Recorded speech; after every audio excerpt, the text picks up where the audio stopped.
Hello नमस्कार दोस्तों, आज हम लोग सॉल्व करने जा रहे हैं जो हमारे मध्य प्रदेश में लाइन अटेंडेंट यानी कि लाइन परिचालक का जो एग्ज़ाम 28 मार्च 2025 को थर्ड शिफ्ट में हुआ था, है ना, वो भी ट्रेड इलेक्ट्रीशियन का। उसको आज हम सॉल्व करेंगे, पेपर को सॉल्व करेंगे और जो हम सॉल्यूशन आपको करा रहे हैं साथ ही साथ उसका अपने ऑफिशियल टेलीग्राम चैनल पर पीडीएफ भी देंगे आपको, है ना। ये है हमारा ऑफिशियल व्हाट्सएप ग्रुप का लिंक जो है वो डिस्क्रिप्शन में दिया है और टेलीग्राम का भी लिंक डिस्क्रिप्शन में दिया है। किसी भी प्रकार का कोई क्वेरीज है, किसी भी प्रकार का कोई दिक्कत है, डाउट है, तो आप हमारे व्हाट्सएप ग्रुप से पूछ सकते हैं, वहाँ पर आपको जवाब दिया जाएगा। देखिए हमारी जो प्रश्नोत्तरी है यहाँ से शुरू होती है। प्रश्न संख्या 1 सवाल है कि निम्नलिखित में से कौन सा ऊष्मा उपचार का लाभ है ना। ऊष्मा उपचार का लाभ कौन सा है। थोड़ी सी गले में खरखराहट है दोस्तों, कंप्रोमाइज कीजिएगा। Which of the following is an advantage of heat treatment. Hindi और इंग्लिश दोनों फॉर्मेट में है, जिसमें आप कंफर्टेबल होंगे उसको आप लोग ध्यान देंगे। पहले तो आप समझिए कि हीट ट्रीटमेंट है क्या चीज़, ऊष्मा उपचार क्या है है ना। ऊष्मा का मतलब क्या होता है, इसका मतलब होता है कि ऊर्जा का स्थानांतरण, है ना। इसका मतलब क्या होता है, ऊर्जा का स्थानांतरण, है ना।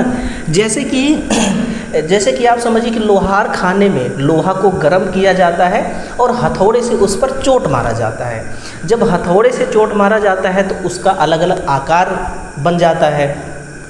आकार के साथ में जो वो धातु है उसके गुणधर्म में भी कुछ बदलाव आते हैं, जैसे कि यांत्रिक गुणधर्म में सुधार आता है और साथ ही साथ चुंबकीय गुणधर्मों में भी सुधार आता है ना। इतना आप लोग याद रखिएगा कि यांत्रिक गुणधर्म और चुंबकीय गुणधर्म दोनों प्रकार से इसमें सुधार आते हैं। लोहा मजबूत हो जाता है, लोहा में फिर जंग नहीं लगता, लोहा लचीलापन हो जाता है ना, स्ट्रॉन्ग हो जाता है। ऊष्मा उपचार का लाभ ये है, हीट ट्रीटमेंट करने से हमें ये फ़ायदा मिलता है ना। यांत्रिक रूप से किसी धातु में सुधार आता है, चुंबकीय रूप से किसी धातु में सुधार आता है। वो धातु को अगर आप पीटेंगे तो सख्त बनता है, मजबूत बनता है। ये हमारे बदलाव हैं। अब ये हूबहू पीडीएफ आपको टेलीग्राम पर हम प्रोवाइड करा देंगे, है ना। आगे बढ़िए। दूसरा सवाल है कि वह प्रक्रिया जिसमें तरल कणों की वास्तविक गति द्वारा ऊष्मा का स्थानांतरण होता है उसे क्या कहते हैं, है ना। यानी कि ऊष्मा का स्थानांतरण इस बार किस प्रक्रिया द्वारा हो रहा है, तरल द्वारा, तरल कणों में, है ना। तो ऑप्शन है रेडिएशन विकिरण, रिफ्लेक्शन परावर्तन, कन्वेक्शन संवहन और कंडक्शन चालन। किस ऑप्शन की तरफ आप जाएंगे, इस चित्र को देख करके आप क्लियर कर सकते हैं आंसर। देखिए क्या है कि ऊष्मा का स्थानांतरण का मतलब क्या है कि नीचे क्या है, एक हीटर है, ये क्या है, एक हीटर है, हीटर गर्म है, हीटर के ऊपर एक केतली रखी हुई है जिसमें पानी भरा हुआ है।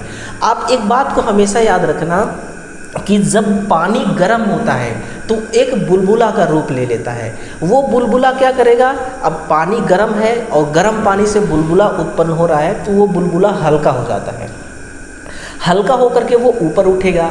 वो बुलबुला गर्म है, इसका मतलब उसमें अभी हीट है, और हल्का है तो ऊपर उठ जाएगा। ऊपर है ठंड पानी, यानी कि पहले यहाँ का बुलबुला ऊपर उठा, ठीक, वो बुलबुला था गर्म, कहाँ पहुँच गया, ठंडे पानी में चला गया। अब ठंडा पानी भी गर्म हो जाएगा क्योंकि वो बुलबुला गर्म था। तो हीट का ट्रांसफ़र हो गया कि नहीं हो गया, ठंडे पानी से गर्म पानी की ओर, गर्म पानी से ठंडे पानी की ओर, हीट का ट्रांसफ़र हो गया। इसी प्रक्रिया को हम कहते हैं संवहन, इसको हम क्या कहते हैं, कन्वेक्शन, इसको हम कहते हैं संवहन। एक बात याद रखना आप लोग कि धातु जो होते हैं, है ना, जो धातुएं होती हैं, धातुओं में जो संवहन है, संवहन प्रक्रिया संभव नहीं है ना, संभव नहीं है। ये धातुओं में नहीं ये प्रोसेस हो पाएगा, ये केवल किस में हो पाएगा, द्रव अवस्था वाली जो वस्तुएं हैं उनमें हो जाए, ठीक है। तो क्या हो जाएगा आप लोग का आंसर, संवहन इज करेक्ट आंसर। क्लियर। अगला, ऊष्मा और तापमान के संबंध में निम्नलिखित में से कौन सा कथन सही है? कौन सा कथन सही है? ऑप्शन है आपका, ऊष्मा किसी वस्तु की गर्माहट या ठंडक को मापती है। ऊष्मा और ताप सदैव एक साथ साथ बढ़ते हैं, गलत बात है, एक साथ नहीं बढ़ते, ये भी गलत है। ताप वस्तुओं के बीच ऊष्मा का स्थानांतरण होता है, ये टेम्परेचर और वस्तुओं के बीच, ये भी गलत हो गया। ऊष्मा ताप के बिना भी विद्यमान हो सकती है, यानी ऊष्मा ताप के बिना भी विद्यमान हो सकती है। जैसे कि मैंने आपको एग्जाम्पल दिया था ऊष्मा का। ऊष्मा का अर्थ क्या होता है? ऊर्जा का स्थानांतरण, है ना, ऊर्जा का स्थानांतरण होता है ऊष्मा। और ताप क्या होती है सर? ताप का मतलब होता है कि जो अणु होते हैं, है ना, जो मोलिकुलर होते हैं, अणुओं का औसत गतिज ऊर्जा का मापन, गतिज ऊर्जा का मापन, है ना, ये होती है ताप। यानी कि जो अणु है वो क्या कर रहे हैं? गर्म होकर के वो गतिज ऊर्जा कर रहे हैं, है ना, ठंड से गर्म की ओर जा रहे हैं, ठीक। लेकिन ऊष्मा का स्थानांतरण मतलब कि ऊष्मा का ऊर्जा का स्थानांतरण का मतलब ये हो गया कि एनर्जी को ट्रांसफ़र होने के लिए हीट की ज़रूरत नहीं है। कहने का मतलब मेरा ये है ना, एनर्जी को ट्रांसफ़र होने के लिए हीट की ज़रूरत नहीं है, वो टेम्परेचर के बिना भी विद्यमान हो सकता है, ठीक है ना, टेम्परेचर के बिना भी विद्यमान हो सकता है। जैसे आप अभी तैयारी कर रहे हैं, तैयारी करने के बाद अपने पैर पे जब खड़े हो जाएंगे तो आपको किसी और से पैसे मांगने की ज़रूरत नहीं पड़ेगा। आप इतना कमा सकते हैं कि आप अपनी ज़रूरत, फैमिली का ज़रूरत अपने पूरा कर सकते हैं। वैसे ये है ना, कि ऊर्जा को अगर एनर्जी को ट्रांसफ़र करना है तो हीट की ज़रूरत नहीं होती है। तो आंसर क्या हो जाएगा? Option number D is right answer. Satisfy हैं आप? चलते हैं क्वेश्चन 4। थोड़ी सी गले में दिक्कत है, थोड़ा सा कंप्रोमाइज़ कीजिएगा, है ना। निम्नलिखित में से किस अधातु का गलनांक 0 डिग्री से कम होता है? किस अधातु का गलनांक 0 डिग्री से कम होता है?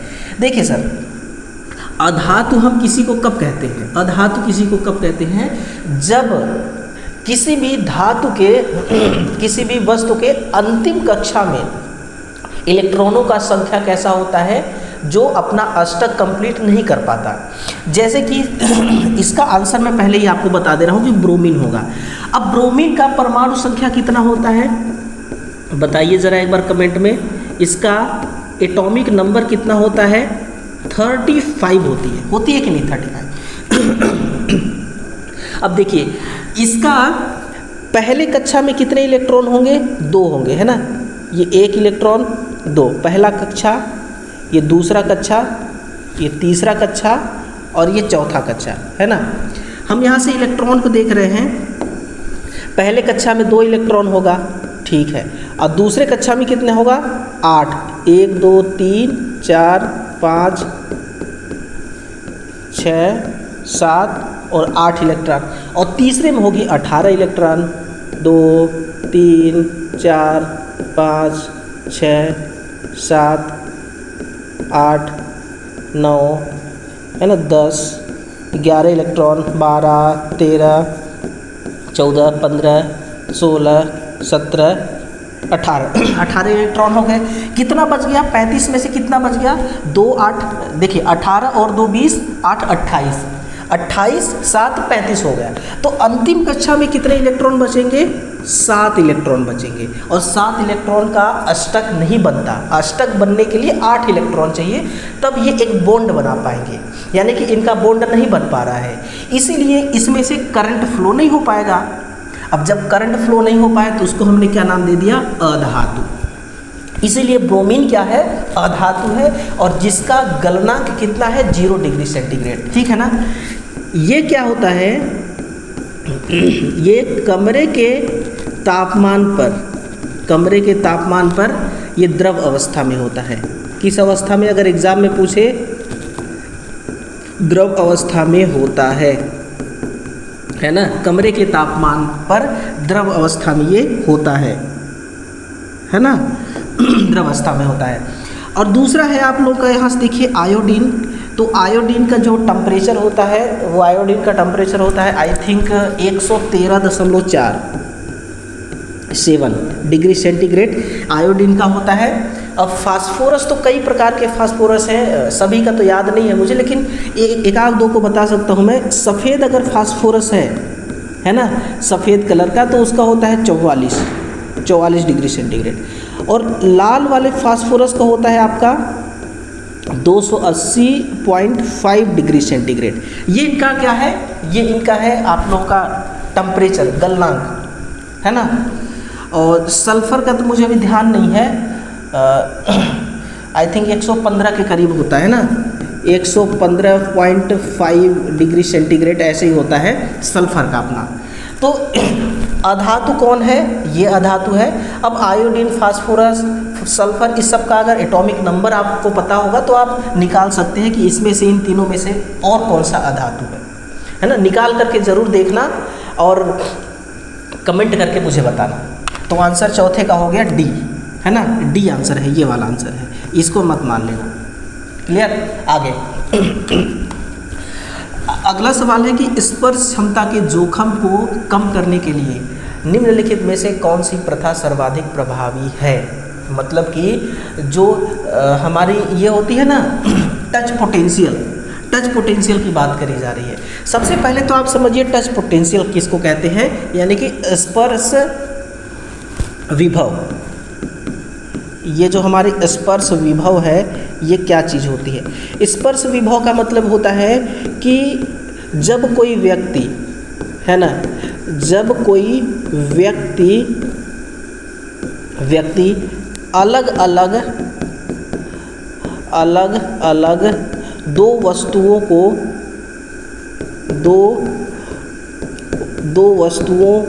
को छूता है ना, छूता है, उसको टच करना कहते हैं। मतलब कि टच पोटेंशियल एक प्रकार का क्या है, ये एक विद्युत खतरा है ना। ये क्या है, एक प्रकार का इलेक्ट्रिक डेंजरस है और विद्युत खतरा है। मतलब कि मान लीजिए कि एक तरफ फैन खड़ा है जिसमें से करंट लीकेज हो रही है, दूसरे तरफ से कूलर है उसमें भी करंट लीकेज हो रहा है, और आदमी एक ही है। दोनों हाथ से मान लीजिए दोनों को लीकेज करंट को टच कर दिया, वो क्या कहलाएगा, टच पोटेंशियल कहलाएगा, है ना। हो सकता है कि इसमें कम वोल्टेज हो, इसमें ज़्यादा हो, या इसमें ज़्यादा हो, इसमें कम हो, ठीक है ना। और आपके शरीर का वोल्टेज पोटेंशियल कम हो, तो दोनों का जो पोटेंशियल है और आपके शरीर का पोटेंशियल, ये दोनों अलग अलग होगा, डिफरेंट होगा, जिससे इलेक्ट्रिसिटी बहुत भयानक तरीके से फ्लो होगा और करंट का झटका बहुत तेज़ से लगेगा। इसी को कहते हैं हम टच पोटेंशियल, ठीक है ना। ऑप्शन क्या है, विद्युत उपकरणों के लिए धातु के अंतर्वेश का उपयोग करना, नहीं। विद्युत उपकरणों की पावर रेटिंग को बढ़ाना, मतलब कि हम टच पोटेंशियल पावर रेटिंग बढ़ा करके इसको कम कर सकते हैं, नहीं। उचित रूप से ग्राउंडेड भू संपर्क तंत्र इंस्टॉल करना, विद्युत उपकरणों का उपयोग करना, ये बता रहा है कि उचित रूप से ग्राउंडेड भू संपर्कन, मतलब कि अर्थिंग आप एक इंस्टॉल कर लेंगे तो जो लीकेज करंट है वो लीकेज करंट कहाँ हो जाएगा, ग्राउंड में चली जाएगी। और पृथ्वी का जो वोल्टेज होता है, पृथ्वी का जो पोटेंशियल होती है वो होती है 0, ठीक है ना। इसलिए हमारे अंदर जो पोटेंशियल होगा वो पूरा चली जाएगी ग्राउंड में और हो जाएगा वो 0, हम हो जाएंगे सुरक्षित, ठीक है। तो ऑप्शन सी क्वेश्चन 5 का करेक्ट आंसर होगा। बातें आ रही है समझ में, मज़ा आ रहा है पढ़ने में, है ना। बातें समझ में आना चाहिए, बहुत ज़रूरी है कि हर क्वेश्चन आपको समझ में आए, प्रयास मेरा यही रहेगा। सवाल है कि उच्च प्रतिरोधकता वाली मिट्टी में पाइप भू संपर्कन प्रणाली के प्रतिरोध में सुधार करने के लिए प्रायः निम्नलिखित में से किसका उपयोग किया जाता है। पाइप की गहराई कम करना, अतिरिक्त पाइप स्थापित करना, लवण या रासायनिक यौगिकों का उपयोग करना, या पाइप के आकार में वृद्धि करना। देखिए, पाइप से तो इसका कोई लेना देना नहीं है। अतिरिक्त पाइप स्थापित करना, पाइप एक पाइप से अर्थिंग हमारी अच्छी खासी तैयार हो सकती है, हमें कई पाइप लगाने की ज़रूरत नहीं है ना। अलग अलग अर्थिंग के लिए अलग अलग पाइप लगाई जा सकती है। अब ऑप्शन सी है कि लवण या रासायनिक यौगिकों का उपयोग करना। देखिए अर्थिंग को कम करने के लिए ना, अर्थिंग को मतलब कि अर्थिंग की क्वालिटी बढ़ाने के लिए हम एक वेंटोलाइन रसायन का प्रयोग करते हैं, है ना। वेंटोलाइन रसायन होता है जो अर्थिंग के रेजिस्टेंस को कम करता है, ठीक है। बाकी लवण में आपका आ जाएगा, देखिए कोयला, लवण में आ जाएगी कोयला, और दूसरा आ जाएगा नमक, ठीक है ना।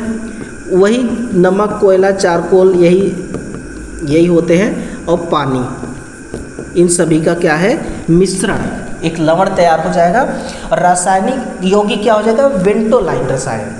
इसकी मदद से हम क्या कर सकते हैं, एक अर्थिंग का जो रेजिस्टेंस है उसमें सुधार कर सकते हैं। कर सकते कि नहीं कर सकते, बिल्कुल कर सकते हैं, है ना। तो अर्थिंग में सुधार हम किस प्रकार से कर सकते हैं, वेंटोलाइन रसायन और इन सभी मटेरियल का इस्तेमाल करके। कई बार घरों में हमारे होता है ना कि रात के टाइम पे कई बार ऐसा होता है ना कि हम अपने घरों में हम प्रॉपर अर्थिंग अपने घर से ही बनाते हैं। उस घर में अगर अर्थिंग में अगर पानी ढंग का नहीं है, नमक ढंग का नहीं है, या कोयला ढंग से आपने अर्थिंग रॉड में नहीं डाला है, तो कई बार होता है कि घर का लाइट बिल्कुल डीम जलती है। ऐसा होता है ना, आपके साथ हुआ है कि नहीं हुआ है। तो उस केस में ये सारी चीज़ें करी जाती हैं, रेजिस्टेंस कम। लेकिन यहाँ पर तो अर्थिंग के लिए ये सारी चीज़ें करी जा रही हैं, वहाँ पर भी अर्थिंग के लिए की जाती है। औद्योगिक स्थापना में भू संपर्कन प्रणाली का परीक्षण कितने अंतराल पर किया जाना चाहिए। एक बात को भी आप लोग नोटिस किए जाना कि देखिए ये जो लाइन अटेंडेंट LA का एग्ज़ाम हुआ है उसमें अर्थिंग से रिलेटेड कितने सवाल आए हैं, है ना। इस चीज़ को नोटिस करना आप लोग, ठीक। औद्योगिक स्थापना में संपर्कन प्रणाली यानी कि अर्थिंग सिस्टम का परीक्षण कितने अंतराल पर किया जाना चाहिए। केवल दोष आने के बाद, यानी कि दोष आए तभी हम अर्थिंग को चेक करें, या प्रति 2 से 3 वर्ष में एक बार करें, पता चला कि अर्थिंग ही गायब हो जाएगी। वर्ष में एक बार, है ना, यानी कि 12 महीने में एक बार आप अपने अर्थिंग रोड को चेक कर लें कि आपका अर्थिंग ठीक ठाक है कि नहीं है। बाकी तो डेली तौर पर उसमें जो चेक करने वाली चीज़ें हैं वो ये हैं कि आपका उसमें पानी की कमी ना होने पाए, नमक की कमी ना होने पाए, और कोयला की कमी ना होने पाए। ये जो 3 मेंटेनेंस है, ये जो 3 चीज़ें हैं, इसको डेली भी चेक किया जा सकता है। लेकिन इसका टेस्टिंग की बात कर रहा है ना। तो टेस्टिंग अर्थिंग सिस्टम का कब करना चाहिए, 1 साल में एक बार ज़रूर करना चाहिए। तो option C is correct answer. देखिए एक कॉलम्स है, उसको मैच करना है आप लोगों का, वो भी अर्थिंग से ही रिलेटेड है। हमने 4 से 5 सवाल अर्थिंग का कर लिया, ठीक। भू इलेक्ट्रोड, इसको किसके साथ आप मैच कराएंगे भू इलेक्ट्रोड को। देखिए भू इलेक्ट्रोड जाएगी आपका ये, है ना, पृथ्वी की सामान्य संहति में विद्युत रूप से जुड़ा पाइप, इसको कहते हैं इलेक्ट्रोड, ठीक। अब भूदोष, विद्युत प्रणाली के विद्युत मंद भाग अप्रत्याशित रूप से भूमि से संयोजित होना, हाँ ठीक है, ये ठीक है भूदोष। भू परीक्षित, एक विद्युतमय मापक यंत्र जिसका उपयोग है ना, और अर्थ का है, हाँ ठीक है यही होगा। इसका 2 हो गया और इसका 3 हो गया, यानी कि 4 1 2 3, कौन सा है, 4 1 का 4, B का 1, C का 2, D का 3, ये सही होगा। ऑप्शन नंबर A करेक्ट होगा, है ना। आसानी से आप इसको सही कर सकते हैं, मैचिंग कर सकते हैं। बस थोड़ा सा आपको ध्यान देना है कि क्या करा, इलेक्ट्रोड क्या है, अर्थ फॉल्ट क्या है, इसका टेस्टिंग क्या है, ये सारी चीज़ें आप देखेंगे तो आसानी से इसको कर सकते हैं, ठीक है।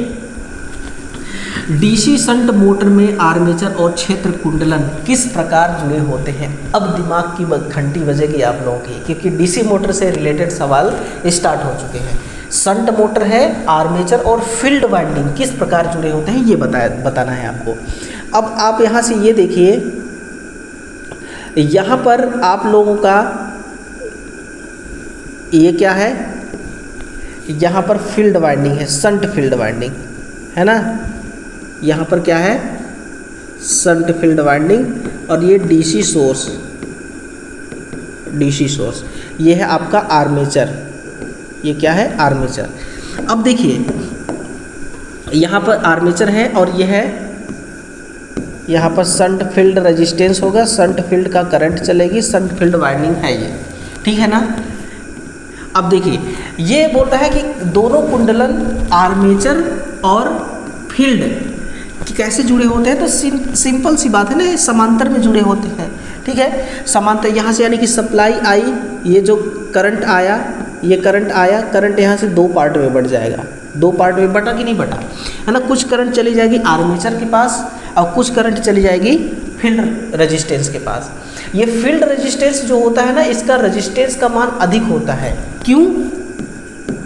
क्योंकि ये पतले तार के होते हैं और पतले तार में जो आर का मान होता है वो अधिक होता है। आर का मान क्या होता है? अधिक होता है। जैसे आर का मान अधिक होगा तो यहाँ पर करंट कम चलेगा, फिर करंट ज़्यादा कहाँ पर आएगी? आर्मेचर की तरफ आएगी, यानी कि मोटर की ओर करंट ज़्यादा आएगा, है ना। एक बात याद रखना कि यही एकमात्र ऐसा मोटर है जो नो लोड से लेकर के फुल लोड तक में इसकी जो स्पीड है वो केवल 4 से 5% डाउन होती है ना। स्पीड रेगुलेशन सिर्फ 5% होता है इसका, ठीक है। स्पीड रेगुलेशन को याद रखना। यदि विद्युत रोधक प्रतिरोध रीडिंग 1 मेगा ओम से कम है तो क्या किया जाना चाहिए? रीडिंग 1 मेगा ओम से कम है तो क्या किया जाना चाहिए? पूरी मशीन तत्काल बदल दे? नहीं। विद्युत आपूर्ति वोल्टता को बढ़ाएं। वोल्टेज बढ़ाने से देखिए हमारी रेजिस्टेंस का रीडिंग नहीं बढ़ेगा, है ना। वाइंडिंग को शुष्क करें और फिर उसे वार्निश करें, ये ऑप्शन सही होगा, ठीक है ना। अगले परीक्षण तक मोटर को चालू छोड़ दें, ऐसा नहीं करना है, मोटर चल जाएगी। वाइंडिंग को शुष्क करें और फिर उसे वार्निश के लिए छोड़ दें। शुष्क करने का बहुत सारे तरीका हैं। कई बार देखते हैं आप इलेक्ट्रीशियन जो होता है वाइंडिंग करने के बाद मोटर को सुखाता है ना। वार्निश करने के बाद सुखाने के लिए धूप से भी सुखाया जा सकता है, और कई बार धूप अगर नहीं रहती है बरसात के सीज़न में तो जो 100 वाट की बल्ब आती है इनकेंडिसेंट लैंप, उस लैंप के ज़रिए हम वार्निश को सुखाते हैं, है ना। तो ऑप्शन हमारा सी इज़ करेक्ट आंसर है, इसमें कोई संदेह नहीं है, कोई शक करने की बात नहीं है, वही आंसर सही होगा। आगे बढ़ते हैं। डीसी मोटर में गति नियंत्रक की आर्मेचर नियंत्रण विधि के पीछे कौन सा सिद्धांत कार्य करता है? यानी कि क्या बात कर रहे हैं यहाँ पर? Armature controlling system, controlling method है ना। तो एक बात याद रखना कि आर्मेचर नियंत्रण विधि में क्या होता है ना, मोटर की स्पीड घटती है। क्या होती है? मोटर की स्पीड घटती है। ब्रश की स्थिति का समायोजन करके हम गति नियंत्रण करते हैं? नहीं, ब्रश की स्थिति का समायोजन करके नहीं करते, वो तो सिंगल फेज मोटर का एक ऐसा मोटर है जिसमें होता है। परिवर्तनीय चुंबकीय अभिवाह यानी कि मैग्नेटिक फ्लक्स को चेंज करके हम क्या ये पॉसिबल कर पाते हैं? स्पीड को बदल पाते हैं, एक तरह से बदल पाते हैं, है ना, एक तरह से बदल पाते हैं, लेकिन इनडायरेक्ट रूप से है ये। परिवर्ती पथ ईएमएफ, ये होगा आंसर, यानी कि varying the back EMF, varying the back EMF is correct answer, है ना। आर्मेचर नियंत्रण विधि। देखिए डीसी मोटर में क्या होता है कि यहाँ पर तो आपका कम्यूटेटर है, सॉरी यहाँ पर आपका कार्बन ब्रश है और आर्मेचर है। हमें क्या करना है, हमें यहाँ पर एक रियोस्टेट लगा देना है ना। यहाँ पर डीसी सप्लाई है, डीसी, यहाँ पर हमें क्या करना है, एक रियोस्टेट लगा देना है इस प्रकार से। ये रियोस्टेट का मान अगर हम बढ़ाते हैं तो आर्मेचर करंट का रियोस्टेट का करंट क्या होगा? घटेगा, है ना। इसका मान बढ़ाते हैं तो यहाँ पर कम करंट फ्लो आएगी, यहाँ पर कम करंट होगी, तो करंट किधर जाएगा? आर्मेचर करंट इधर होगी, आर्मेचर करंट का मान बढ़ जाएगा, ठीक है ना। आर्मेचर करंट का मान बढ़ जाएगा। अगर हम रेजिस्टेंस के मान को घटाते हैं, रेजिस्टेंस के मान को घटाते हैं तो यहाँ करंट ज़्यादा फ्लो होगा, यहाँ करंट कम होगा, करंट यहाँ पर क्या हो जाएगी? कम हो जाएगी। अगर करंट कम हुआ तो फिर आर्मेचर का फ्लक्स भी कम होगा, और आपको पता है कि गति जो है फ्लक्स पर क्या करती है? उसके जस्ट अपोजिट होती है। अगर फ्लक्स घटी तो गति क्या हो जाएगी? बढ़ जाएगी। इसलिए हमें इस आर्मेचर करंट के मान को बढ़ा के रखना है ताकि इसमें गति क्या हो जाए? घटे। आर्मेचर नियंत्रण विधि से क्या होता है? डीसी मोटर की गति को घटाई जाती है, ना कि बढ़ाई जाती है ना। तो आंसर परिवर्ती पथ ईएमएफ इज करेक्ट आंसर, ठीक, क्लियर। आगे बढ़ते हैं। किस प्रकार का डीसी जनित्र उस अनुप्रयोगों के लिए उपयुक्त होता है जहां नियत वोल्टता निर्गम की आवश्यकता होती है। नियत वोल्टता निर्गम का मतलब पता है क्या है? निर्गम का मतलब है आउटपुट, यानी कि आउटपुट में हमें एक ऐसा जनरेटर चाहिए जो आउटपुट में हमें अच्छा नियत वोल्टेज दे। जो वोल्टेज के मान को घटाए बढ़ाए ना, उसको कहते हैं नियत वोल्टेज। उसको क्या कहते हैं? नियत वोल्टेज, है ना। तो एक ही मोटर है शंट मोटर, क्योंकि इसका वोल्टेज रेगुलेशन जो होता है ना बहुत ही कम होता है, बहुत कम होता है। नो लोड से लेकर के फुल लोड तक इसका वोल्टेज रेगुलेशन बहुत ही कम होता है। इसलिए डीसी का शंट मोटर जो है इसका उपयोग की जाती है बैटरी चार्जिंग के लिए। किसके लिए? बैटरी चार्जिंग हेतु इसका प्रयोग जो है वो किया जाता है। और रेक्टिफायर में भी इसका यूज़ करते हैं, बैटरी चार्जिंग में भी इसका यूज़ करते हैं डीसी शंट जनरेटर का। क्लियर? डीसी मोटर की क्षेत्र धारा कम कर दी जाए तो क्या होगा? एक डीसी का मोटर है, उसके फील्ड करंट को कम कर दिया जाए तो क्या होगा? मोटर के प्रदर्शन में कोई परिवर्तन नहीं आएगा। क्या ऐसा हो सकता है? आप खुद से सोचिए, क्या ऐसा पॉसिबल है? कोई ना कोई तो परिवर्तन आएगा। एक चीज़ का ध्यान रखना हमेशा कि डीसी मोटर में ना जो फ्लक्स होता है ये बड़ा इम्पोर्टेंट पैरामीटर होता है। अगर ये घटा तो गति बढ़ेगी, अगर ये बढ़ा तो गति घटेगी, ठीक है ना। तो इस पैरामीटर को हमेशा याद रखना डीसी मोटर में। तो ये तो हो नहीं सकता। अभिवाह कम हो जाती है जिससे आर्मेचर धारा और गति बढ़ जाती है, ठीक है ना, यानी कि फ्लक्स कम हो जाता है। फील्ड करंट से क्या जनरेट होता है? फील्ड करंट से, है ना। ये हमारी क्या है? Field current. फील्ड करंट से क्या जनरेट होता है? फील्ड का फ्लक्स। क्या जनरेट होता है? फील्ड का फ्लक्स। यानी कि फील्ड करंट क्या हुआ? कम हुआ, तो फील्ड का फ्लक्स क्या हो गया? कम हो गया। और फील्ड का फ्लक्स कम हो जाता है तो फील्ड का फ्लक्स कम हो गया तो क्या हो गया? यहाँ पर गति बढ़ गई। और देखिए यहाँ पर क्या हो गया? गति बढ़ी कि नहीं बढ़ी? गति बढ़ गया कि नहीं बढ़ गया? बढ़ा ना, बढ़ा दिया ना मैंने आपके सामने, बढ़ाया कि नहीं बढ़ाया? तो अभिवाह कम हो जाती है और गति बढ़ जाती है। तो भाई आंसर ऑप्शन नंबर बी ही होगा, है ना। मोटर का टॉर्क और गति कम हो जाती है, आर्मेचर गुणक विद्युत वाहक बल बढ़ता है। नहीं, ये सब नहीं है, ऑप्शन नंबर बी ही करेक्ट है। हम बी से बिल्कुल संतुष्ट हैं। हमने गति बढ़ा दिया और चीज़ से हमें मतलब नहीं है भैया, है ना, मोटर की चाहे और कुछ भी हो। ऑप्शन देखते रहिएगा। ऑप्शन देखिए, जो सही आंसर होता है ना उसका अलग ही लुक होता है, वो उस ऑप्शन का। जो ऑप्शन करेक्ट होता है वो अलग ही लुक मारता है। बस देखने का नज़रिया आपका सही होना चाहिए। करेक्ट आंसर बहुत जल्दी पकड़ में आता है। एक डीसी मशीन की कुंडली है, ठीक है ना, कॉइल स्पान जिसको कहते हैं या फिर जिसको कॉइल पिच कहते हैं। ये क्या होता है कॉइल पिच, कॉइल स्पान? देखिए आज से आपको ये कन्फ्यूजन नहीं रहेगा, ये डाउट नहीं रहेगी, ठीक। क्या होता है कॉइल स्पान, क्या होती है कॉइल पिच?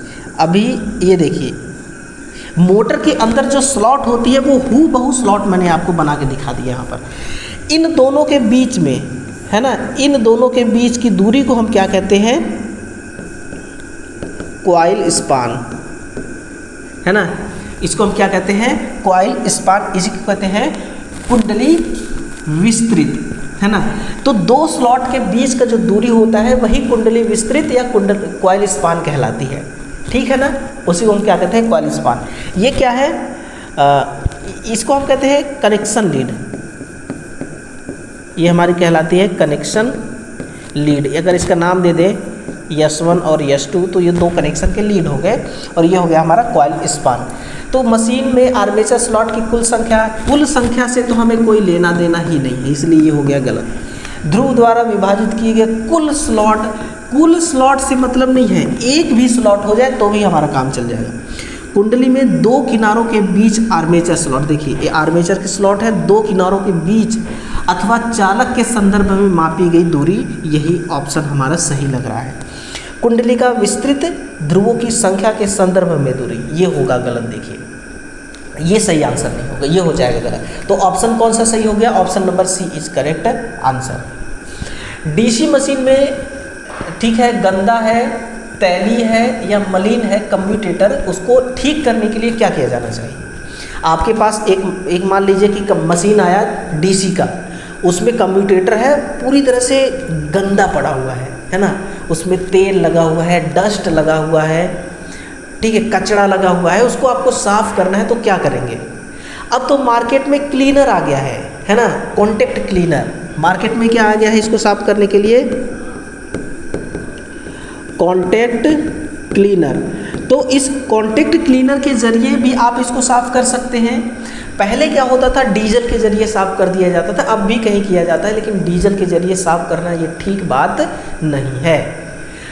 कम्यूटेटर के अलग पार्ट को ये नुकसान पहुंचा सकता है। जो माइका होता है ना 2 स्लॉट के बीच में कम्यूटेटर में, वो माइका को नुकसान पहुंचा सकता है, और माइका अगर ख़राब हुआ तो कम्यूटेटर का सेगमेंट शॉर्ट होने से कोई नहीं बचा सकता। बात समझ में आ रही है? मोटर का लोड कम करें, लोड कम करने से थोड़ी कम्यूटेटर साफ़ हो जाएगा। ब्रशों को बदलना चाहिए, चेंज करने से साफ़ हो जाता है ना। कम्यूटेटर को बदलना चाहिए, कम्यूटेटर को बदलने की बात थोड़ी और साफ़ करने की बात हो रही है। दिक् परिवर्तन को साफ़ करके पॉलिश करना चाहिए। हाँ ये सही है, साफ़ करके पॉलिश कर दो आप, ये बात ठीक है। उसको यूज़ करो ना, क्लीन कर दो। मतलब ये तो वही वाली बात हो गई ना कि गले में मेरा खरखराहट है तो गले को इसको मतलब मेडिसिन ना देके गले को ही उड़ा दो ये तो वही वाली बात होगी। तो ऐसा नहीं करना है ना, ऑप्शन डी की तरफ जाना है, ये सही होगा। अच्छा सवाल है आपके लिए, मोटर अनुरक्षण यानी कि मोटर का मेंटेनेंस में ग्रोलर का उपयोग करने का प्राथमिकता उद्देश्य क्या है? प्राथमिक उद्देश्य, फर्स्ट प्रायोरिटी क्या है ना, हमारा मोटिव क्या है? हम ग्रोलर क्यों यूज करते हैं, है ना, जीव लड़खड़ा रहा है, ग्रोलर क्यों यूज किया जाता है? देखिए ग्रोलर की कुछ मैं विशेषताएं आपको बताता हूँ। ये इसके अंदर एक लगी होती है एम्पियर मीटर, है ना, इसके लगी होती है अंदर एम्पियर मीटर, और यही साथ में लगा होता है एक वोल्ट मीटर, ठीक है, वोल्ट मीटर। और ये कुछ और सेट करने के लिए होता है ना, ये होता है एक एडजस्टेबल समायोजित स्विच होती है, आप समझिए ना, एडजस्टेबल स्विच होता है। ये ना सिंगल फेज 230 वोल्ट इसको इनकमिंग दी जाती है ना, 230 वोल्ट इसको हम इनकमिंग देते हैं सप्लाई, ताकि ये काम हो। देखिए कई बार क्या होता है नहीं, जो कंपनी होती है, एक कंपनी आर्मेचर बनाती है, कई बार ऐसे भी होता है कि एक कंपनी है जो आर्मेचर बना रही है, आर्मेचर बना के मशीन के द्वारा उस आर्मेचर स्लॉट में वाइंडिंग भी करती है, ठीक है। तो जब भी मशीनों के द्वारा आर्मेचर स्लॉट में वाइंडिंग की जाती है ना, तो कई बार होता है उस वाइंडिंग का उस कॉइल का इंसुलेशन छिल जाता है, छिलने से शॉर्ट सर्किट का खतरा हो गया, पहला केस शॉर्ट सर्किट। कई बार ऐसा होता है कि वो बॉडी ले लेता है, बॉडी लेने का मतलब है कि वाइंडिंग का इंसुलेशन छिला और इंसुलेशन कहाँ टच हो गया? बॉडी में, तो अर्थ लीकेज हो गया ना। कई बार ऐसा होता है कि तार की कॉइल बना रहे हैं, तार बीच से टूट गया तो वो ओपन सर्किट हो गया। मतलब कि ग्राउंडर से हम क्या कर सकते हैं, आर्मेचर वाइंडिंग में शॉर्ट सर्किट का पता लगा सकते हैं, ओपन सर्किट का पता लगा सकते हैं, ग्राउंड फॉल्ट का पता लगा सकते हैं, बॉडी जिसको हम कहते हैं ना अपनी भाषा में कि अरे बॉडी से टच हो गया है हमारी वाइंडिंग, तो बॉडी टच का भी पता लगा सकते हैं। अब ऑप्शन का पता लगाइए, ऐसा ऑप्शन कहाँ पर है? विद्युत रोधन प्रतिरोध की जांच करना नहीं, मोटर की चाल बढ़ाना, अरे यार कोई लॉजिक ही नहीं बन रहा है। शॉर्ट, अच्छा, ओपन कॉइल के लिए आर्मेचर वाइंडिंग का टेस्टिंग करना, आ गया ना लाइन पे। आर्मेचर वाइंडिंग जो है वो शॉर्ट तो नहीं है, वो ओपन तो नहीं है, उसको चेक करने के लिए ग्राउंडर का इस्तेमाल किया जाता है। सिंप्लेक्स लैप वाइंडिंग, बड़ा अच्छा सवाल आया। सिंप्लेक्स लैप वाइंडिंग में कम्यूटेटर पिच कितना होता है? अगर आपको पता हो तो आप एक बार बता सकते हैं मुझे, कम्यूटेटर पिच कितना होता है। अब देखना, मैं आपको ना बना के दिखाता हूँ, मैं आपको प्रॉपर बता के जाऊँगा आज, है ना। अब देखना, ठीक बात है, ये हुआ यहाँ से, ये ऐसे,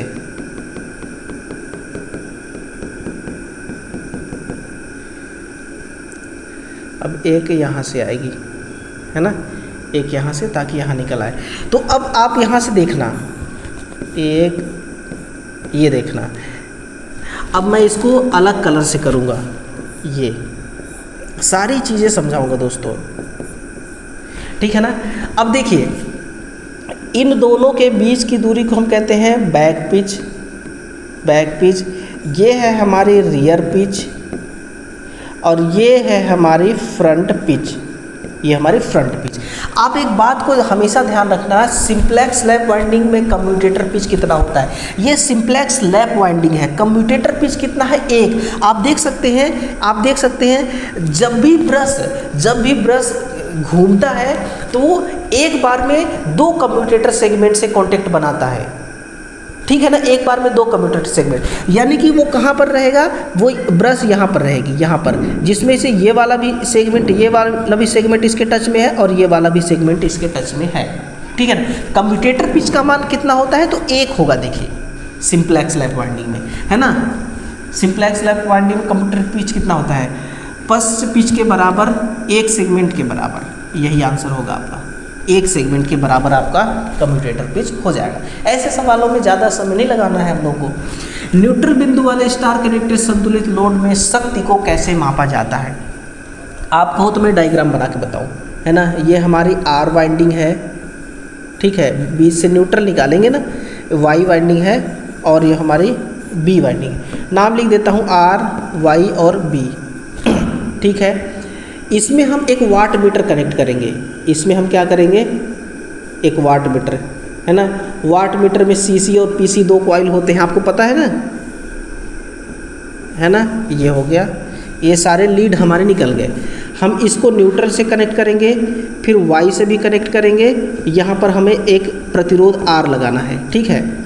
उसके बाद हम यहाँ से बी से भी कनेक्ट करेंगे, ठीक है ना। यहाँ पर भी हमें एक प्रतिरोध आर लगाना है। क्लियर है, देखिए इस प्रकार से लग गया। अब इसमें देखिए, इसमें करना ये है, इसमें ये किया जाता है कि ये हमारी है वाट मीटर, है ना, वाट मीटर 1। मान लीजिए कि स्टार कनेक्टेड है तो स्टार कनेक्ट हो गया और लोड कैसा है, बैलेंस लोड है, ठीक ना। तो आर फेस में बैलेंस लोड है, वाई फेस में बैलेंस लोड है और बी फेस में भी लोड बैलेंस है, एक बराबर लोड इसमें है। उस केस में हम क्या करेंगे, टोटल जो पावर निकालेंगे वो हमारे 3P1 आएगा। कितना आएगा, 3P1, क्योंकि 3 फेज की सप्लाई है आर वाई बी। तो टोटल पावर किसके बराबर होगा, तीनों फेज में एक बराबर है, इसलिए 3P1। ये हमारी क्या होगी, टोटल पावर। तो जब भी आपसे बोले कि लोड कैसा हो, बैलेंस लोड हो, है ना। अभी भी बच्चे दिवाली मना रहे हैं, देखिए उनकी खुशी मतलब कि अब ज़्यादा नहीं बोलूँगा इस पर। संतुलित लोड हो और स्टार से कनेक्टेड हो तो पावर को हम कैसे माप सकते हैं, हम 1 वाट मीटर का उपयोग करके माप सकते हैं। हमें सिर्फ 1 वाट मीटर चाहिए, है ना। केस आप देख लीजिए, बैलेंस लोड हो और स्टार में कनेक्ट हो, उस समय हमें पावर को 1 वाट मीटर से मापना होता है ना। नेक्स्ट है कि क्रमबद्ध त्रुटियों की विशेषता निम्नलिखित में से कौन सी है। त्रुटियों की विशेषता, ये मानवीय गलतियों और उपकरण के अशुद्ध पाठ के परिणाम स्वरूप होता है ना। इन्हें सम्मानित या निरस्त नहीं किया जा सकता। ये विधियाँ या माप उपकरणों में दोषों के कारण होती हैं, नहीं। ये यादृच्छ या प्रत्यादृच्छ होती हैं, नहीं, ये भी गलत है ना। ये रैंडम होती है या अनप्रेडिक्टेबल होता है, ऐसा नहीं। ऑप्शन नंबर ए सही होगा। ये मानवीय गलती, कई बार ऐसा होता है ना कि एक टेक्नीशियन है जो एम्पियर मीटर में रीडिंग लेने गया, इन केस यार दिमाग हैंगओवर हो गया उसका, या फिर दिमाग काम नहीं कर रहा है, घर में बीवी से झगड़ा करके आया है ना, यार दोस्तों से झगड़ा करके आया है, या रात को चढ़ा करके आया है, तो दिमाग काम नहीं कर रहा है, रीडिंग उल्टा सुल्टा लिख के आ गया। उसको क्या कहते हैं, उसको कहते हैं ह्यूमन एरर। इसको हम क्या कहते हैं, ह्यूमन मिस्टेक, जिसको कहते हैं ओ बाई मिस्टेक से हो गया, जानबूझ के नहीं हुआ, बाई मिस्टेक हो गया। तो बाई मिस्टेक उसको कहते हैं मानवीय गलती। इसमें उपकरण का कोई हाथ नहीं है, कोई दोष नहीं है। दूसरा है उपकरण के अशुद्ध पाठ। जो कंपनी मान लो एम्पियर मीटर बना रही है और बनाने के बाद उसका कैलिब्रेशन किया जाता है, ठीक है ना। अगर कैलिब्रेशन ही गलत है तो फिर क्या होगा, रीडिंग तो गलत आएगा ही। कई बार ऐसा होता है कि जहाँ पर मीटर लगी हुई है वहाँ का टेम्परेचर बहुत ज़्यादा है, बहुत गर्मी का सीज़न है, अब टेम्परेचर ज़्यादा है तो एम्पियर मीटर का दिमाग हैंगओवर कर गया, वो सही रीडिंग ही नहीं दे पा रहा है। इसको हम क्या कहते हैं, इसको हम कहते हैं इंस्ट्रूमेंटल एरर, है ना, इसको कहते हैं इंस्ट्रूमेंटल एरर। तो यही आपका करेक्ट आंसर होगा। क्रमबद्ध त्रुटियाँ की विशेषता यही होती है। 1000, हाँ अब देखिए न्यूमेरिकल भी आपके सामने है ना कि 1000 ओम प्रतिरोध और 1 मिली एम्पियर का FSD वाले मीटर का उपयोग करके 10 वोल्ट तक मापने के लिए आवश्यक गुणक प्रतिरोध का मान कितना होगा, है ना। आपसे क्या पूछा गया है, गुणक प्रतिरोध का मान कितना होगा। इसके लिए सिंपल सा एक फॉर्मूला हम यूज करेंगे, मीटर का रेजिस्टेंस बराबर वोल्टेज बटा I minus R, I minus R, है ना। तो मीटर का रेजिस्टेंस, वोल्टेज कितना है, देखिए मीटर का वोल्टेज 10 वोल्ट बटा करंट कितना है 1 मिली एम्पियर। 1 मिली एम्पियर इसको हम एम्पियर में कन्वर्ट करेंगे, ठीक है ना। 1 मिली एम्पियर को आप एम्पियर में कन्वर्ट करेंगे 10 घाते माइनस का 3 होगा, 3 एम्पियर, है ना। 1 गुणे 10 घाते माइनस 3 एम्पियर, तो ये कितना हो जाएगा 1 गुणे 10 घाते माइनस का 3 एम्पियर, है ना, माइनस R का मान कितना है 1000। आ गया ना, हो गया ना, सिंपल ये। मीटर का रेजिस्टेंस बराबर 10 घात 3 माइनस 3 ऊपर जाएगा तो 10 की घात प्लस का 3 हो जाएगा, है ना, बटा नीचे 1 माइनस 1000। ठीक, समझते जाइए। RM बराबर ये कितना हो गया, ऊपर 4 0 3 4 भाग देंगे तो वही 10,000 ही आएगा, माइनस 1000, है ना। तो RM बराबर कितना हो गया 9000 ओम। ऑप्शन है कि नहीं है, तो ऑप्शन नंबर सी है, option number C correct answer 9000। आप लोगों को 1 मिली एम्पियर को ना एम्पियर में बदलना होगा तब आंसर आपका सही आएगा। वैसे भी आ सकता है मिली एम्पियर में भी, लेकिन आपको ये ऑप्शन फिर नहीं देखने को मिलेगा, दूसरा ऑप्शन। तो ऑप्शन के हिसाब से हमें आंसर लाना है कि नहीं।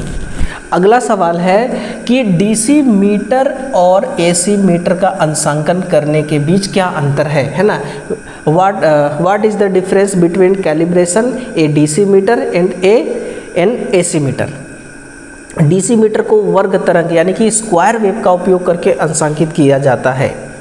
बात तो सही है, ठीक है ना, बात तो सही है।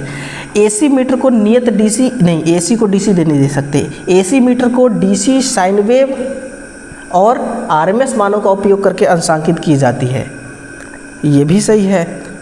DC मीटर को 50 हर्ट्ज साइन वेव, ये गलत हो गया, मामला फंस गया। देखिए बड़ा कंपटीशन है ऑप्शन ए और ऑप्शन सी में।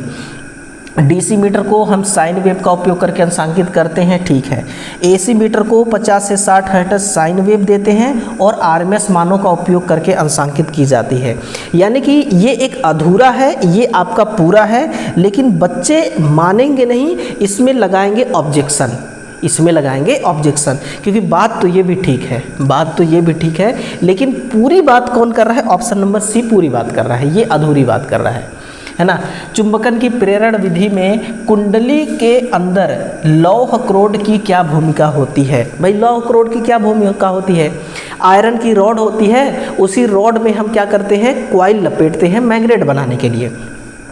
AC आपूर्ति को DC में परिवर्तित करना गलत, चुंबकीय क्षेत्र को संकेंद्रित करना और चुंबकन को प्रबल बनाना, ठीक है। ऊष्मा उत्पन्न करना, ये भी गलत। धारा प्रवाह को नियंत्रित करने के लिए, ये भी गलत। ऑप्शन नंबर 1 सही है। जैसे कि मान लीजिए कि ये एक आयरन की रॉड है, इस आयरन की रॉड में आपको क्या करना है, आयरन की रॉड में आपको इस प्रकार से वाइंडिंग लपेटनी है ना, जिसमें से हम क्या बना सके, एक मैग्नेट बना सके, प्रबल मैग्नेट हमें बनाना है ना। ये देखिए यहाँ से हम क्या दे दिए, DC सप्लाई, हमने DC सप्लाई दे दिया ताकि ये स्ट्रॉन्ग मैग्नेट बन सके। तो यही बोल रहा है ना कि चुंबकीय क्षेत्र को संकेंद्रित करना, मैग्नेटिक फील्ड को क्या करना, संकेंद्रित करना, इसी के चारों ओर संकेंद्रित रहेंगी और चुंबकन को प्रबल करना, स्ट्रॉन्ग बनाना, यही क्या कहलाता है, इसके लौह क्रोड की मुख्य भूमिका होती है भैया। ऑप्शन नंबर बी सही होगा। विद्युत धारा पारित करने वाले परिपथ में प्रेरित क्या करता है? प्रेरित का काम है कि जो करंट में परिवर्तन हो रहा है, जो बदलाव हो रहा है, उसको क्या करना, उसको विरोध करना। देखिए, आप अपना डाउट क्लियर करते रहना मेरे भाई, नहीं तो आप लोग ने इसी उलझनों में फंसे रह जाते हैं कई सारे स्टूडेंट। इंडक्टर क्या करता है, कैपेसिटर क्या करता है ना, इसी बात पे वो फंसे रह जाते हैं। विद्युत ऊर्जा को तापीय ऊर्जा में कभी बदला है ये कि आज बदलेगा? परिवर्तन के बावजूद धारा को कांस्टेंट बनाए रखता है, ऐसा कभी हो नहीं सकता। धारा के ट्रांसफर को पूरी तरह से रोकता है, कोई डीसी सप्लाई थोड़ी है। धारा के बढ़ने या घटने की दर को प्रतिबंधित करता है। अब आ जाइए बात मुद्दे पे लाते हैं। देखिए, हमारे पास एक कॉइल है, ठीक है ना, हमारे पास एक क्या है, एक कॉइल है। चलिए इसको हम क्या नाम दे दिए, प्रेरित नाम दे दिए, इंडक्टर, है ना। ये क्या है, हमारी इंडक्टर है। अब इस इंडक्टर में मान लीजिए कि मैं 1 एम्पियर का करंट यहाँ से फ्लो कराता हूँ। फ्लो हो रहा है, नो प्रॉब्लम, कोई दिक्कत नहीं, बिंदास फ्लो हो रही है, सर्किट में जा रही है, ठीक है ना। एक टाइम ऐसा आया कि कोई रीज़न ऐसा आया कि इसमें 5 एम्पियर का करंट फ्लो होने लगा।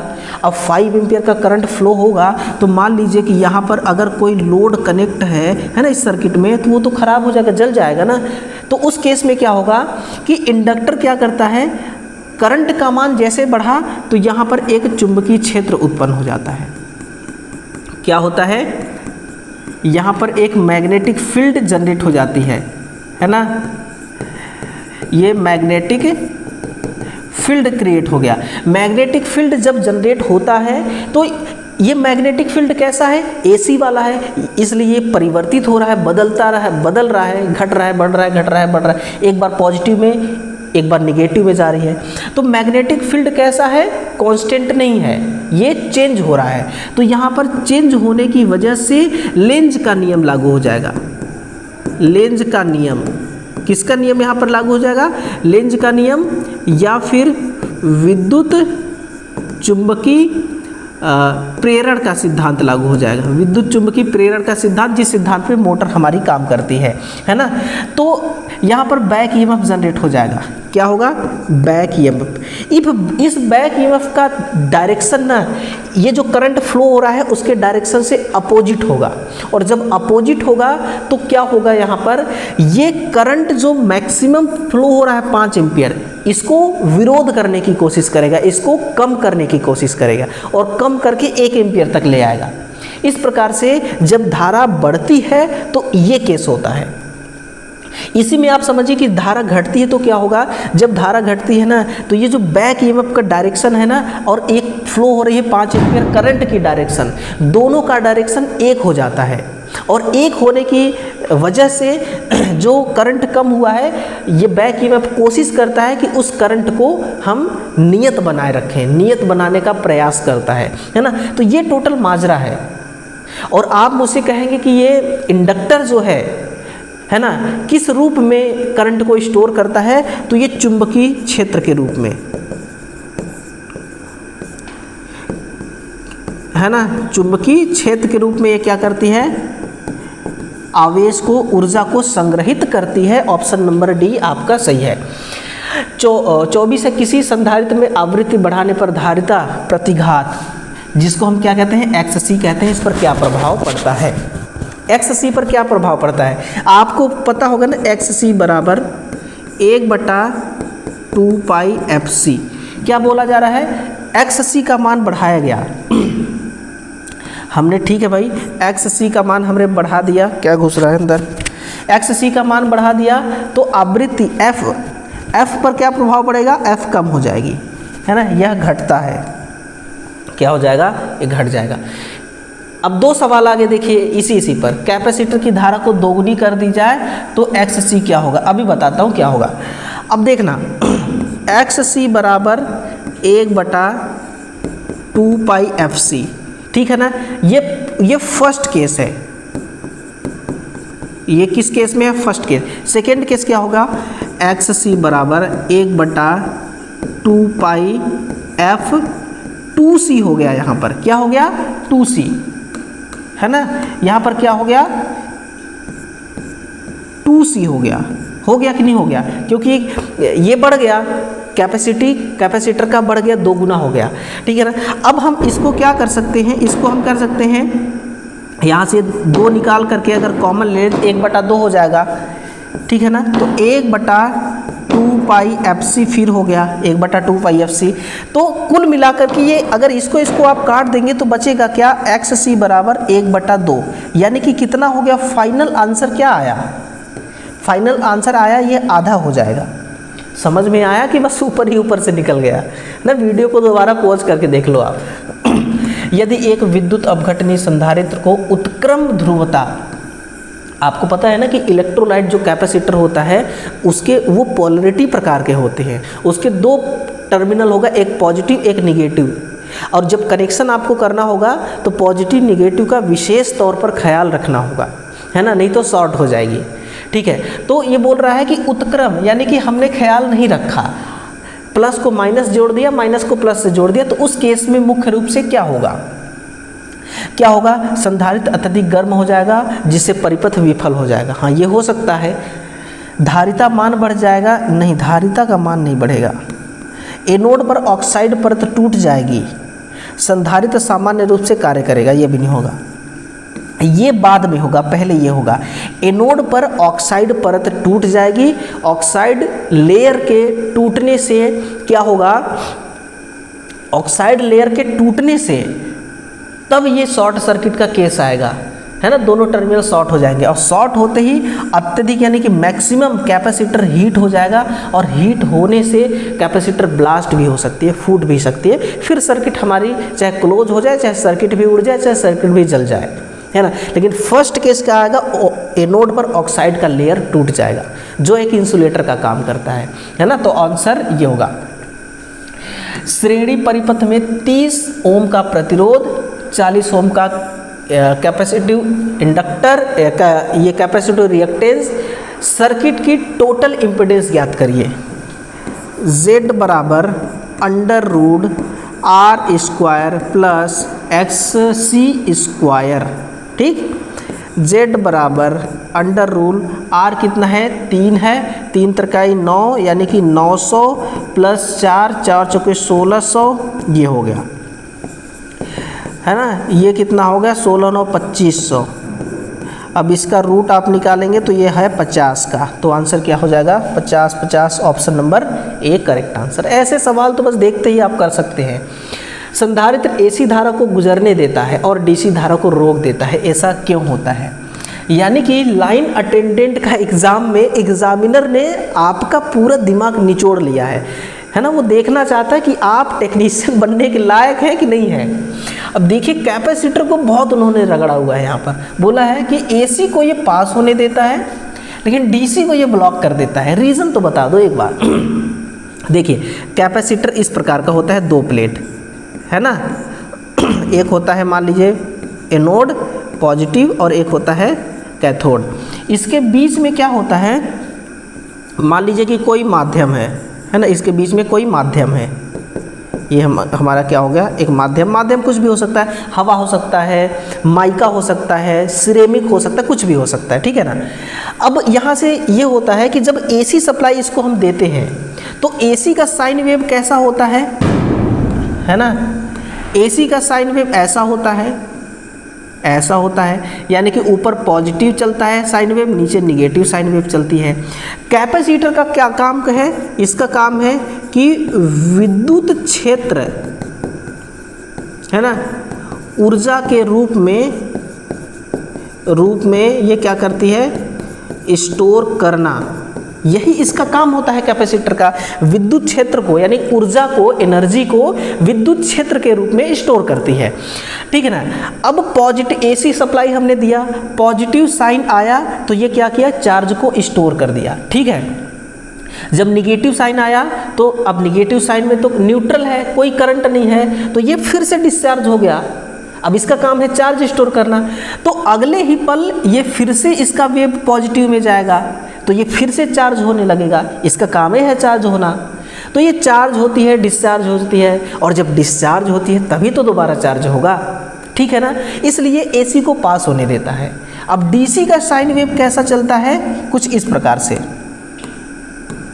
डीसी का साइन वेव कुछ इस प्रकार से चलती है, ऐसे लगातार चलती है। यानी कि एक बार कैपेसिटर हमारी चार्ज हुई ना, तो जब तक सप्लाई से कनेक्ट है दोबारा डिस्चार्ज ही नहीं होगी, और जब डिस्चार्ज ही नहीं होगी तो चार्ज क्या होगी दोबारा। इसलिए ये क्या करता है, डीसी को ब्लॉक कर देता है ना। संधारित्र डीसी संकेतों के प्रति पारदर्शी होते हैं नहीं। एसी में परिवर्ती विद्युत क्षेत्र धारा का प्रवाह होने देता है, लेकिन डीसी में स्थिर क्षेत्र इसे रोक देता है। ये हो गया। संधारित्र डीसी के लिए एक खुला परिपथ बनते हैं। ये भी बात सही है यार, ये बिल्कुल ओपन सर्किट की तरह काम करता है। संधारित्र में डीसी के प्रति उच्च प्रतिरोध होता है, नहीं उच्च प्रतिरोध वाली बात नहीं है, ये भी सही है। मतलब ये भी ऑब्जेक्शन आप लगा सकते थे इसमें, है ना, ऑप्शन नंबर सी। लेकिन अगर मुझे कोई कॉपी चेक करने के लिए बोले तो मैं ऑप्शन बी को ही सही करूँगा, क्योंकि ये पूरी तरह से मुझे सेटिस्फाई कर रहा है ना, पूरी तरह से मुझे सेटिस्फाई मेरा कर रहा है। लास्ट सवाल की तरफ है, देखिए 30 सवाल है इसमें। इंडक्टर का गुणता कारक यानी कि जिसको हम कहते हैं क्वालिटी फैक्टर क्या होता है। मैं अगर आप मुझसे कहेंगे ना कि सर क्वालिटी फैक्टर मुझे समझा दो कि क्वालिटी फैक्टर है क्या, तो मैं आपको समझाने का प्रयास करूंगा। देखिए जो प्रेरित्र है इसका गुणता गुणांक, गुणता कारक है ना, ये गुणता कारक क्या है।